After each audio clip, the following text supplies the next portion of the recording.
장 하기에 앞서서 지금 이제 15장, 16장에 들어있는 말씀은 굉장히 혼돈의 시대였었다. 이것을 말씀했습니다.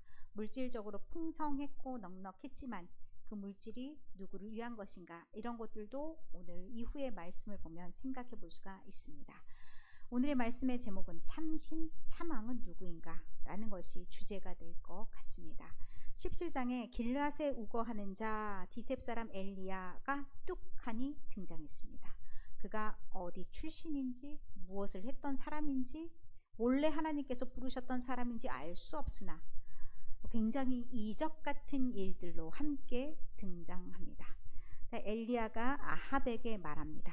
아합이라는 것은 이스라엘의 가장 막강했던 왕조, 오므리 왕조의 가장 막강한 왕 아합이 여기에서 그 사람에게 말하는데, 내가 섬기는 이스라엘의 하나님 여호와께서 살아계심을 두고 맹세한다.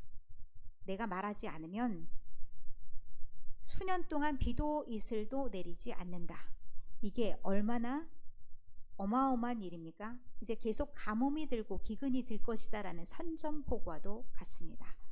이것을 엘리야가 아합에게 말했다는 것은 아합은 힘이 막강하다고 말씀을 드렸습니다. 목숨이 간당간당할 수 있는 그런 상황이었다. 이렇게 이제 시작을 합니다. 그러면 결코 앞으로 벌어질 일들이 쉽지 않겠구나. 이것을 좀 느끼면서 시작해야 되겠죠. 여호와의 말씀이 엘리야에게 말하면서 여기서 떠나 동쪽으로 가라. 요단 앞 그리 시냇가에 숨어라 라고 말씀합니다. 왜? 던진 말이 좋지가 않았잖아요. 그러면 아합 왕에게서 어떤 일들이 벌어질지 모르니 일단은 숨고, 이렇게 되는 거죠.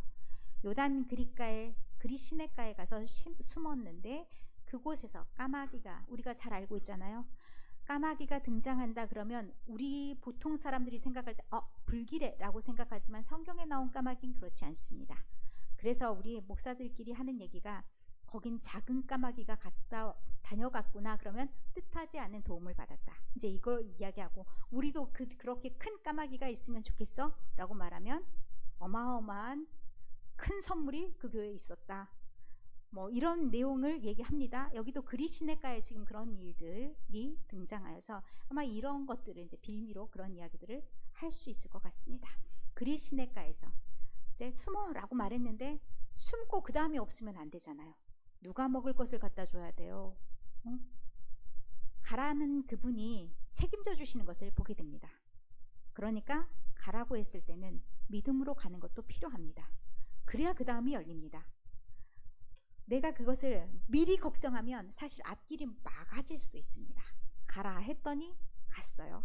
거기에서 먹을 것도 주셨어요. 마실 것도 주셨어요. 그러면 하나님의 사람들을 하나님께서 먹이시고 책임져 주신다라는 것을 미리 샘플로 보여주시는 겁니다. 그렇게 하나님께서 보여주세요. 하나님은 어떤 하나님이시냐? 생명의 하나님이세요. 생명을 하나님께서 책임져 주시고 그렇게 해주신다는 것을 1절부터 7절의 말씀을 통해서 말씀하세요. 비록 땅에 비가 내리지 않아도, 그리고 아무것도 보여지지 않아도, 먹을 것이 넉넉하지 않아도 그 다음을 책임져 주시는 것은 하나님이시다. 그것을 이제 7절까지 보여주셨다면 다음 단락이 8절부터 16절의 말씀입니다. 엘리야에게 또 말씀하십니다. 가! 이번에 어디로 가냐면 이방인들이 사는 곳입니다. 시돈, 사르밧, 그곳으로 가는데 돈 많은 사람한테 가라고 했으면 좋겠어요. 그래도 먹을 것이 덜 떨어지잖아요. 그런데 그런 집에 가라고 하는 것이 아니라 과부 집에 가라고 했어요. 과부 집이 뭐가 있겠어요? 요즘에는 남편이 없다고 가난하지 않습니다. 남편이 없어 더 부자인 사람들도 많이 있고요. 제가 청주에서 와보니까 부인들이 돈을 많이 버는 경우가 훨씬 더 많더라고요. 그래서 제가 서울에서도 못 봤는데 청주에 오니까 부인들이 돈을 더 잘 벌어. 이런 경우도 참 많네. 그래서 굉장히 보수적일 줄 알았는데 교회에서는 아무것도 안 한 척 하는데 집에 가서 살림 다 하는 남편들이 많이 있더라고요. 그런데 여기는 과부니까, 예전에 과부는 땅이 없다고 말씀드렸죠. 그러니까 분배받은 게 없을 수 있고 자녀가 어려요. 그러면 생계의 어려움도 있을 수 있다는 얘기예요. 더군다나 시대적으로 어려워요. 가뭄이 들었어요. 그러면 피해가기가 참 어려워요. 요즘도 그렇죠. 돈이 많은 사람들, 국가적인 위기, 세계적인 전쟁의 위기 이런 거 별로 크게 요동치지 않습니다. 그 사람들이 먹을 걸로 염려할까요? 아니요. 그게 빌미가 돼서 더 많이 돈 벌 수 있어요. 요즘에 좀 이제 그런 걸 못하게 많이 막더라고요. 뭐 유가가 많이 올라가니까 최고 뭐 그렇게 해서 가격 상한제를 정해주는 그런 상황들, 그리고 설탕값 내려, 라면값 내려, 이렇게 돼서 예전처럼 돈 있는 사람이 더 많은 돈을 막 왕창 끌어모을 수 있는 기회가 좀 줄어들었을지 몰라요. 그런데 어쨌든 삶이 어려운 사람이 위기에도 더 어려운 법이에요. 그런데 이 어려운 가정에 가라고 하셨어요. 기적과도 같은 일이 벌어집니다. 진짜 먹을 것이 달랑달랑, 이제 이것 먹고 우리 죽어야 돼, 이런 상황이잖아요. 그런 상황 속에서 대단한 일이 벌어집니다. 나 이것 이제 그 사람에게 가서 어떻게 빈대를 붙어도 이런 사람에게 빈대를 붙습니까? 엘리야가 뭐라고 말해요? 나 먹을 것 좀 먼저 달라고 얘기해요. 그리고 너네 알아서 그 다음. 그런데 그 말을 그대로 하니까 어떤 일이 벌어졌어요? 떨어지지 않아요. 기름도 안 떨어져, 밀가루도 떨어지지 않아. 그게 누군가는 믿지 못해서 그 길을 거부할 수도 있고, 그런데 어쨌든 이 말을 받아들였더니 그가 이 어려운 시대를 쭉 살아갈 수 있는 기본이 되었잖아요. 그래서 들을 귀가 있는 것도 참 중요합니다. 이 단락을 통해서도 하나님이 어떤 분이신지를 보여줍니다. 공급해 주시는 하나님, 먹을 것과 입을 것과 살아갈 모든 것을 책임져 주신 하나님의 모습을 보게 됩니다. 어려운 시대라고요? 나만 어려운 것 같다고요? 아니라고요. 그 상황 속에서도 하나님은 책임져 주시는 하나님, 대신 하나님의 말을 들을 줄 아는 귀가 있어야 됩니다. 귀가 열린다는 건 굉장히 중요합니다. 귀가 어디로 통해요? 마음으로. 귀로 들리면 마음으로 심겨지게 돼 있어요. 그러면 행하게 돼 있어요. 그럼 하나님께서 그거에 대한 책임을 반드시 져주신다는 겁니다. 자, 이제 더 큰 일이 벌어졌어요. 시험에 들 수 있는 상황이에요. 모든 게 잘 풀리는 것 같아서 먹고 살기도 괜찮아졌어. 이만하면 괜찮겠네 한데 일이 떡하니 벌어졌어요. 어떤 일이? 그 집 주인에게 아들이 하나 있었는데 그 아들이 갑자기 죽었어요. 그러면 어떤 마음이 드냐? 차라리 엘리야 당신을 몰랐더라면 좋았을 것 같다. 내가 당신을 만나고 이렇게 호사를 누리면서 내가 무슨 잘한 게 있다고, 내 잘못한 게 많은데, 이런 마음도 가졌을 수 있잖아요. 그런데 이런 일들이 딱 일어나니까 하나님도 무심하시지, 이렇게 이제 말이 나오는 거예요. 그런 순간에 엘리야가 안 죽었어, 숨이 살아있어 라고 말합니다. 그를 안고서. 그리고 난 다음에 그의 말대로 그의 혼이 다시 돌아옵니다. 그러면 이것은 하나님께서 생명을 거둬 가시기도 하지만 살리시기도 한다라는 것을 다 보여주십니다. 그러면 믿는 사람들이 어찌해야 되겠습니까? 나 내일 죽을 것 같네? 죽어버려야지? 이런 마음을 가지면 안 됩니다. 제 주변에 참으로 안타까운 일이 있었습니다. 너무 어려운 상황이 벌어져서 극단적인 선택을 하셨다고 합니다. 그런데 딸을 통해 살려주셨어요. 그런 일을 제가 또 이것도 어제 듣게 됐습니다. 그런데 어쨌든 믿는 사람은 기본으로 어떤 험악한 상황이 오더라도 마지막 끈은 붙들고 가야 됩니다. 내가 다음을 모르는 겁니다. 여러분 그런 거 많이 경험하시지 않았습니까? 제가 되게 웃긴 게요. 우리 20대 중반을 향해 가는 24살 아들과 29살의 아들과 대화가 어떠냐면 진짜 다 산 것처럼 얘기해요. 군대를 갔다 왔더니 이전과 몸이 다르다? 그런 얘기하고요. 그리고 이제 뭐 내 나이 대봐라 이런 식의 말이 주고받아져요. 제가 아무 말 하지 않고 차이가 있을 수 있으니까, 그들의 몸으로 느껴지는 게 있을 수 있으니까 아무 말 하지 않지만 번데기 앞에서 주름 잡네? 이런 마음이 들죠. 저도 우리 권사님들한테 제가 말하기가 좀 곤란해요. 제가 몸이 좀 약해요. 제가 딱 보면 다 아실 거예요. 그런데 제가 아프다는 얘기를 자주는 못할 것 같아요. 그런데 어쨌든 주름 잡으면 안 되니까. 그래서 그렇긴 한데 각자가 느껴지는 게 좀 다르긴 하지 않습니까? 하지만 굉장히 힘든 상황이라 나는 이 나이 때 경험하지 못할 다른 애들보다 더 큰 걸 많이 경험했어. 번데기예요. 번데기 앞에 주름 잡는 거예요. 그런데 다음 순간은 우리는 모르는 거예요. 지금 20대가 막 힘들고 저도 그랬던 것 같아요. 제가 제일 힘들었던 시기가 20대예요. 고민도 많고 생각도 많고 내 마음대로 잘 안 될 때 굉장히 좌절하고 좀 더 예민한 시기가 그때였던 것 같아요. 그런데 지나가면 어떡해요? 그때 1년, 그때 2년 아무것도 아니야. 그런 생각 들지 않습니까? 그런 생각이 충분히 듭니다. 그런데 그 순간에 자기가 경험해본 경험치보다는 너무 컸을 때 너무 많이 당황하고 너무 많이 긴장하고 너무 많이 포기합니다. 내가 여기서 끝인가 봐. 난 더 이상 해나갈 방법이 없어. 중심이 누구예요? 나라는 거예요. 내가 그걸 다 해결하려고 하니까 심지어 믿는 사람들도 똑같습니다. 그 어려운 상황 속에서 마음대로 안 되면 극단적인 선택을 하게 되는 겁니다. 하나님이 살려주셨다는 것은 너에게 다음이 있다라는 상징으로 그를 살리셨다 생각합니다.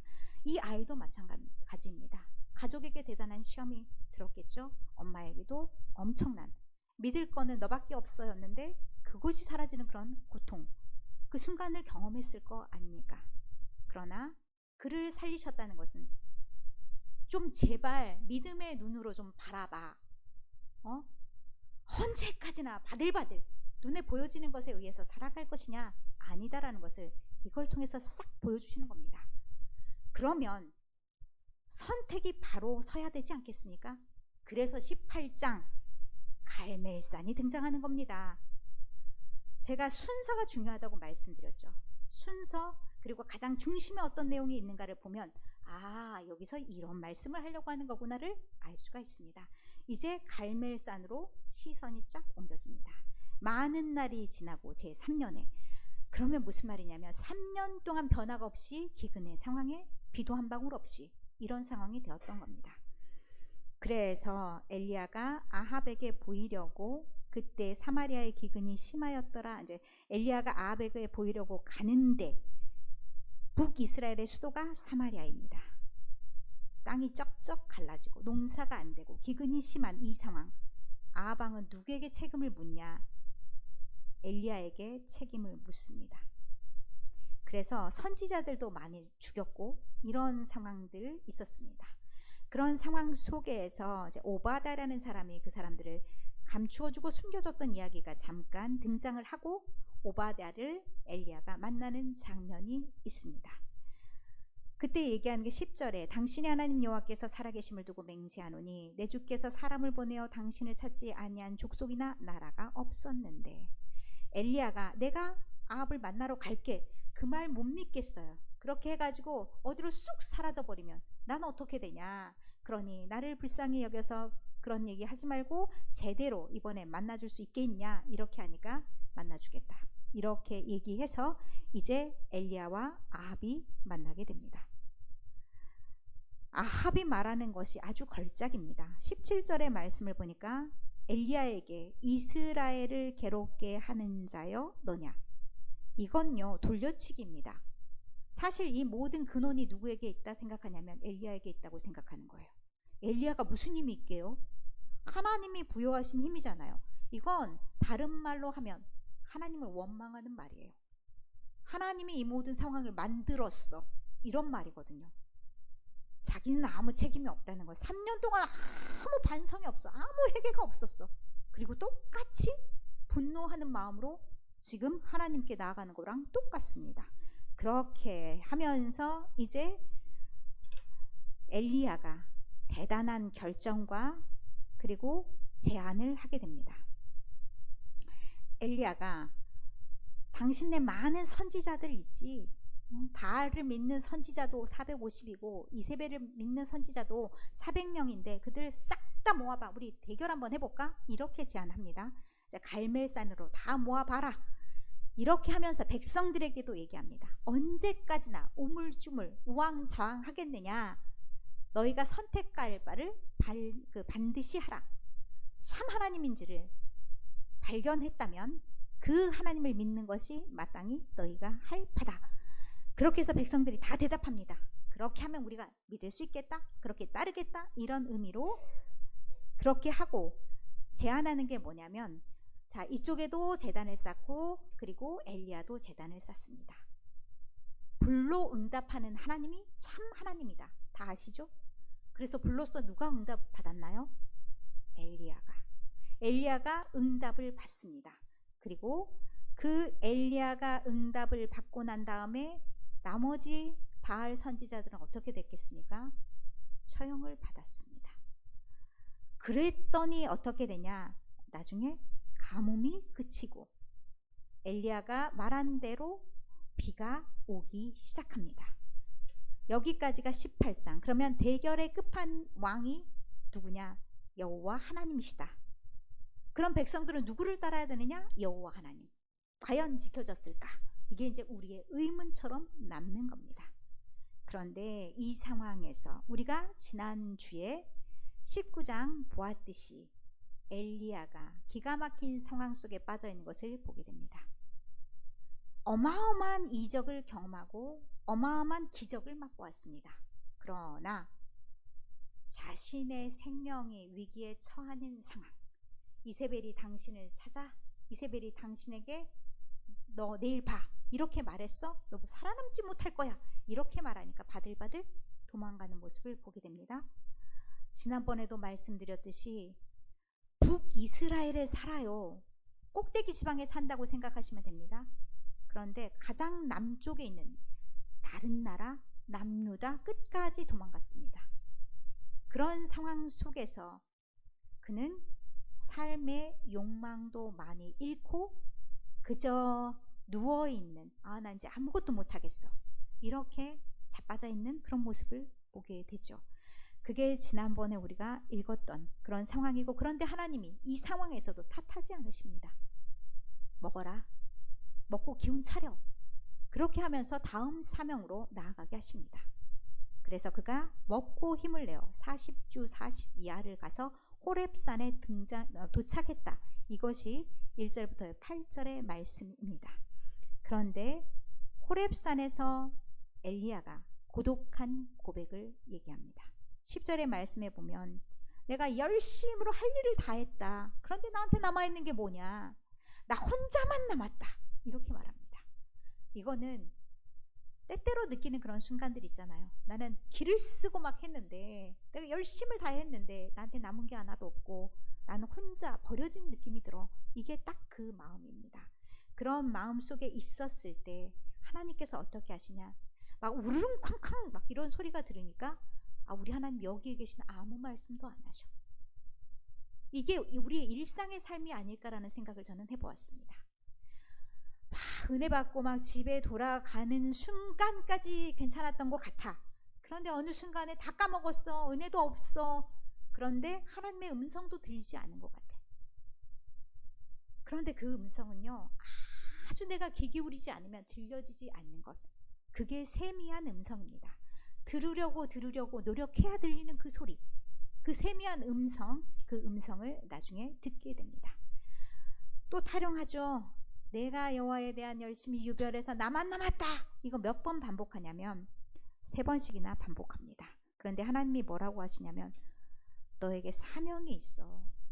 너에게 사명 15절부터 17절에 들려주십니다. 너에게 사명이 있는데 너는 아람 왕을 세워야 되고, 그리고 이스라엘 왕도 세워야 되고, 너의 후사도 세워야 된다. 3가지 약속을 하게 하십니다. 그리고 하나님께서 놀라운 말씀을 하십니다. 너 혼자라고? 너 혼자 아니야. 7,000명, 바알에게 무릎 꿇지 않는 7,000명이 남아있어. 그만해라. 족하다. 충분히 너와 함께 할 수 있는 사람들이 있다. 기운 차려라. 네 할 일을 해라. 이제부터 다시 너의 길로 가라. 이렇게 해서 이제 18절까지 말씀이라면 19절에 엘리야가, 가장 지친 엘리야가 할 수 있는 최고의 선택 단 하나였습니다. 제가 여기서 피식 웃었는데요. 엘리야가 지친 상황에서 무엇을 선택했을까? 세 사람의 왕을 세워야 되는데 왕 두 사람, 자기 후계자 한 사람. 가장 쉬운 일이 무엇이었겠습니까? 후계자를 세우는 거는 욕 안 먹을 것 같아요. 그런데 다른 왕을 세우는 거는 있던 왕이 아니죠. 세워야 되는 왕들이죠. 그러면 모반이 일어나고 반역이 일어나고 그 상황도 어려운 상황이 될 수 있습니다. 이 사람이 누군가를 세웠다. 그럼 어떻게 돼요? 죽이려고 덤벼드는 사람, 지금 죽음을 피해서 왔는데 죽이려고 덤벼드는 사람 또 생깁니다. 무서운 길 싹 다 피하고 지혜롭게도 단 한 사람을 세웁니다. 누구? 엘리사. 그래서 제일 처음 하는 일이 엘리사고 사실은 그 다음도 없어요. 엘리사를 세우고 엘리사가 엘리야보다 훨씬 더 많은 일들을 하는 것을 보게 됩니다. 여기에서 말씀할 수 있는 것은 하나님의 많은 명령을 내려주실 때가 있습니다. 그런데 하나로 다른 걸 다 엮을 수 있을 때도 있습니다. 엘리야 참 지혜롭습니다. 나머지 일들을 누가 하면 됩니까? 엘리사. 그래서 엘리사가 그것을 바톤을 받아 그 사역들도 잘 감당하는 것을 보게 됩니다. 어쨌든 내가 여러 가지 일들을 하나님께서 시키신 것 같다. 그러면 때로 어떻게 해야 되냐면 내가 잘할 수 있는 한 가지를 선택해도 됩니다. 그러면 그 나머지 일들을 하나님께서 또 풀어가시는 것을 경험하게 될 수도 있습니다. 제가 올해는 열린 모든 길을 향해 달려가 보겠다 말씀을 드렸죠. 그래서 내일부터 그림책 자격증 시험반에 도전합니다. 그리고 화요일에 강의를 나갑니다. 제가 이제부터 시작이에요. 사람들이 미친 거 아니야? 미쳤을지 모르지만 하나님이 이쪽으로 길을 여시는 거는 이유가 있겠지. 할 수 있는 거 다 해보는 거야. 무엇이 하나님의 사역하는 데 유익할지 알 수 없으니 자라나는 새싹을 위해서 연로하신 분들의 지혜를 위해서 노력하고 또 저에게 내년에 노예 강의가 또 맡겨질지도 모르는 그런 상황이 되었어요. 1월 달에 제가 또 강의를 받았잖아요. 전 가만히 있어도 소문내주는 사람이 너무 많더라고요. 저 사람이 잘할 것 같아. 막 이런 소문들, 지금 이미 나 있는 상황, 나는 가만히 있고자 하나 가만히 두지를 않는 여러 사람들. 어쨌든 그것이 하나님의 일이라면 또 감당해야 되는 것이 우리의 몫이라 생각합니다. 엘리야가 엘리사를 통해서 또 하는 일들도 있잖아요. 저는 밀어주는 대로 가려고 합니다. 여러분의 삶도 하나님께서 나에게 맡겨주신 것이 이것이다 라고 생각할 때 내가 할 수 있는 선에서는 감당이 되어야 됩니다. 그래야 그 다음이 열려진 것을 알게 됩니다. 하나님께서 열어가시는 그 내일 우리는 다 알 수가 없습니다. 그렇지만 하나님께서 우리에게 맡겨주실 때는 다 이유가 있다 생각합니다. 여러분에게 맡겨주신 것, 우리 교회를 통해서 맡겨주신 사역 잘 감당하면서 그러면 우리의 생활도 하나님께서 책임져 주시죠. 우리의 생명도 책임져 주시죠. 모든 것을 공급해 주실 줄 믿습니다. 그런 믿음으로 일주일을 살아내시는 축복받은 여러분 모두